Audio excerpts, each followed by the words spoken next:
നമസ്തേ.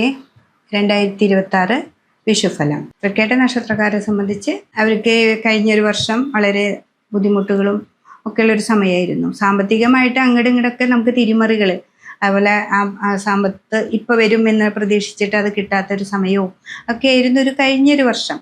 പക്ഷേ ഈ ഒരു വർഷത്തിൽ അങ്ങനെയല്ല. ഇത്തിരി കൂടി നല്ല സാമ്പത്തിക പുരോഗതിയിലേക്കും മാനസികമായിട്ടും നമ്മുടെ തൊഴിലിലാണെങ്കിലും നല്ലൊരു പുരോഗതിയിലേക്കാണ് ഈ ഒരു വർഷഫലം പറയുന്നത്. കഴിഞ്ഞ പ്രാവശ്യമൊക്കെ തൊഴിൽ ഭയങ്കര ബ്ലോക്കായിട്ട് കിടന്ന് നമ്മളത് നിർത്തണോ വേണ്ടയോ എന്നൊക്കെ ചിന്തിക്കുന്നവരാണെങ്കിൽ നിർത്തണോ അല്ലാതെ മുന്നോട്ട് പോകാനായിട്ട് സാധിക്കും. അതിനെ നമുക്ക് ജയദുർഗാമന്ത്രം കൊണ്ട് ദേവിക്ക് പൂജ ചെയ്യാം. ജയദുർഗ അത് ചെത്തിപ്പൂവിനകത്ത് നാര് കളഞ്ഞ് ജയദുർഗാ മന്ത്രത്താൽ നന്നായിട്ട് ദേവിക്ക് പൂജ കൊടുത്താൽ നമുക്കൊരു നല്ല മാറ്റം വരും. 7 ദിവസം അടുപ്പിച്ച് അത് കൊടുക്കുക. നിങ്ങളുടെ ഭാഗ്യത്തിലേക്ക് ഈ പ്രാവശ്യം വ്യാഴമൊക്കെ വരുന്നുണ്ട്.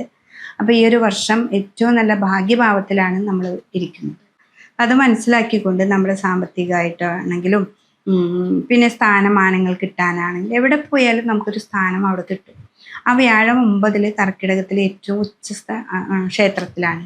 അപ്പം നമ്മളറിയാതെ തന്നെ നമുക്ക് ഒരു സ്ഥാനം വരും, സാമ്പത്തികമായിട്ടും പുരോഗതി വരും, നമ്മൾ പ്രതീക്ഷിക്കാത്ത ധനം നമ്മുടെ കയ്യിൽ വരും. അപ്പോൾ ഇതൊക്കെ കിട്ടുമ്പോൾ നമ്മുടെ വാക്കുകൾ വളരെയധികം ശ്രദ്ധിക്കണം. തൃക്കേട്ട നക്ഷത്രക്കാർക്ക് പൊതുവേ ഇത്തിരി ദേഷ്യം കോപം കൂടിയവരാണ്.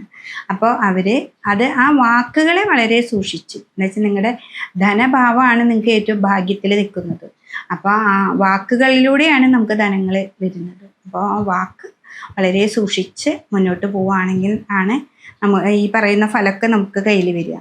അപ്പോൾ അതുകൊണ്ട് തന്നെ കുട്ടികളാണെങ്കിൽ ഒരു എക്സാം എഴുതിയാൽ പെട്ടെന്ന് നമുക്കൊരു ഭാഗ്യത്തിൽ വരും.